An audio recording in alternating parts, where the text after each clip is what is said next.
Hello students, welcome to Nutan educational classes. इस video में हम करेंगे चैप्टर 5 लाइन्स एंड एंगल की एक्सरसाइज 5.2 का क्वेश्चन नंबर 5। तो पढ़ते हैं question number 5। In the given figure, ये फिगर गिवन है, the arms of two angles are parallel. ये जो आर्म्स हैं वो आपस में पैरेलल हैं।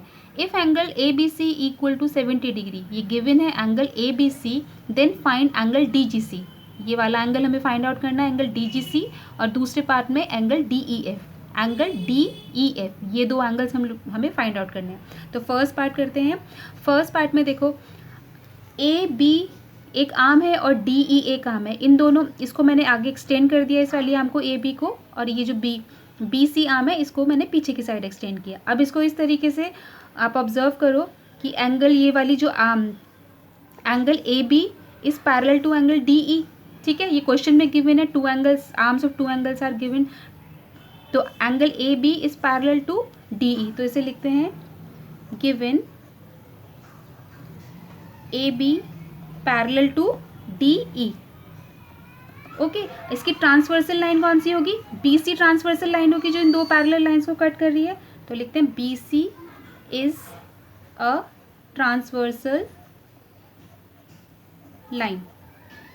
ठीक है, अब देखो बहुत ईजिली ये वाला एंगल फाइंड आउट हो जाएगा, डी जी सी। ये दो लाइंस पैरेलल हैं, A B and D E, एक ट्रांसवर्सल लाइन बी सी इसको कट कर रही है।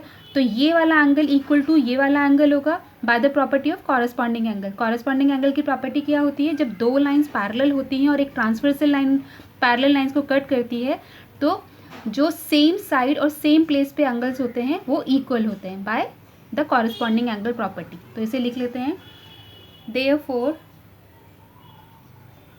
angle ABC equal to angle DGC which is equal to 70 degree.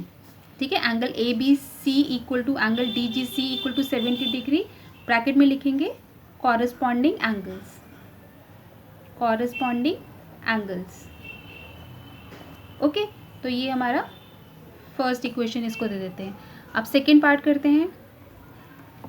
Second part है एंगल डी ई एफ। ये वाला एंगल फाइंड आउट करना है, डी ई एफ। ठीक है, इसको भी बिल्कुल वैसे ही करेंगे। पहले हमने ये ए बी और डी ई पैरेलल माना था। अब देखो, इसको हम अब यहाँ मानेंगे, हम इसको तो एक्सटेंड कर देते हैं, यहाँ से इसको एक्सटेंड किया। B C is parallel to E F, हम ऐसे मान सकते हैं ना, क्योंकि क्वेश्चन में गिवन है आर्म्स पैरेलल है, स्पेसिफाई नहीं किया कि कौन सी आर्म पैरेलल है। तो B C parallel to E F माना, और ये जो डी ई है ट्रांसवर्सल हुई। ओके, से इसको अब भूल जाओ, सिर्फ इसको देखो, B C is parallel to E F, और डी ई क्या हो गए? ट्रांसवर्सल। तो ये एंगल और ये angle by the property of corresponding angle equal होंगे। तो ये हमने अभी फाइंड आउट किया, डी जी सी 70 डिग्री। ठीक है, तो D G C is equal to angle D E F by the property of corresponding angle. तो ये एंगल भी क्या हो जाएगा? 70 डिग्री। तो लिखते हैं गिवन, अब यहाँ पे गिवन जो है हम अलग करेंगे, यहाँ पे हो जाएगा B C is parallel to E F. तो लिखते हैं B C is parallel to E F. Okay, और यहाँ ट्रांसवर्सल डी ई हो जाएगा, D E is transversal, D E is transversal line. Okay, since पहले वाले क्वेश्चन से हम D G C equal to 70 degree है।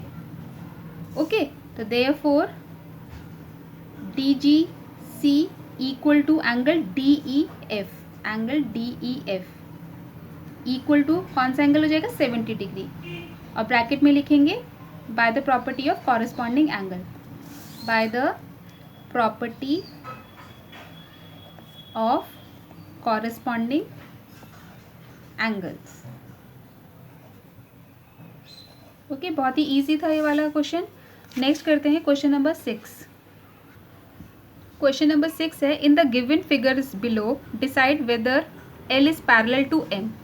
ये हमें फिगर्स गिवन है।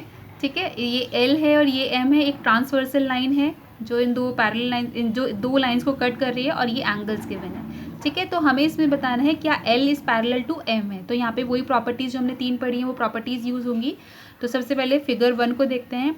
ये इसमें देखो एंगल दिया है 126 डिग्री और इधर 44 डिग्री। तो ये दोनों एंगल्स क्या हैं? ये इंटीरियर एंगल्स हैं। ये इस लाइन के नीचे है और ये इस लाइन के अंदर, जो अंदर की साइड एंगल्स होते हैं वो इंटीरियर एंगल्स होते हैं।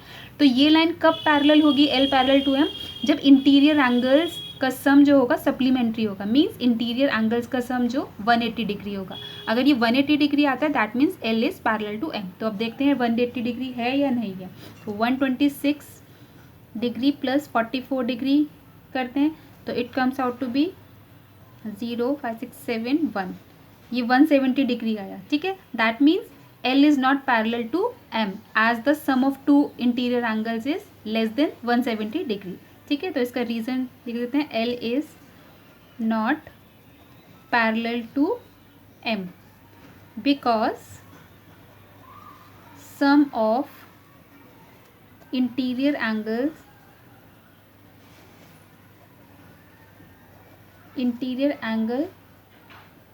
should be 180 degree but here it is less than 180 degree. Okay, तो ये हमने रीज़न भी बता दिया क्यों ये L is not parallel to M। Second part कर देखते हैं। इधर ये एंगल दिया, ये L है और ये M है, N जो है एक ट्रांसवर्सल लाइन है, इधर एंगल दिया गया है 75 डिग्री और लाइन के बाहर दिया गया है 75 डिग्री। ठीक है, तो इसे कैसे करेंगे, देखो हमने वर्टिकली अपोजिट एंगल की प्रॉपर्टी पढ़ी है। जब दो लाइंस आपस में इंटरसेक्ट होती हैं तो उनके आमने सामने जो एंगल्स होते हैं they are vertically opposite angle and they are equal. तो ये जो एंगल है, ये वाला एंगल, ये भी 75 डिग्री हो जाएगा।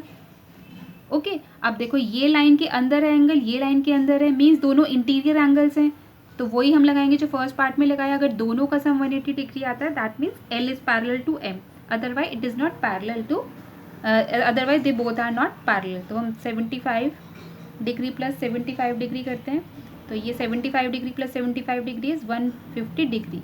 Again L is not parallel to M because the interior sum of interior angle is not supplementary और 180 डिग्री। ठीक है, तो लिख लेते हैं इसका रीज़न भी, L is not parallel to M because sum of angles sum of interior angle is not supplementary और 180 डिग्री। ओके, नेक्स्ट पार्ट करते हैं।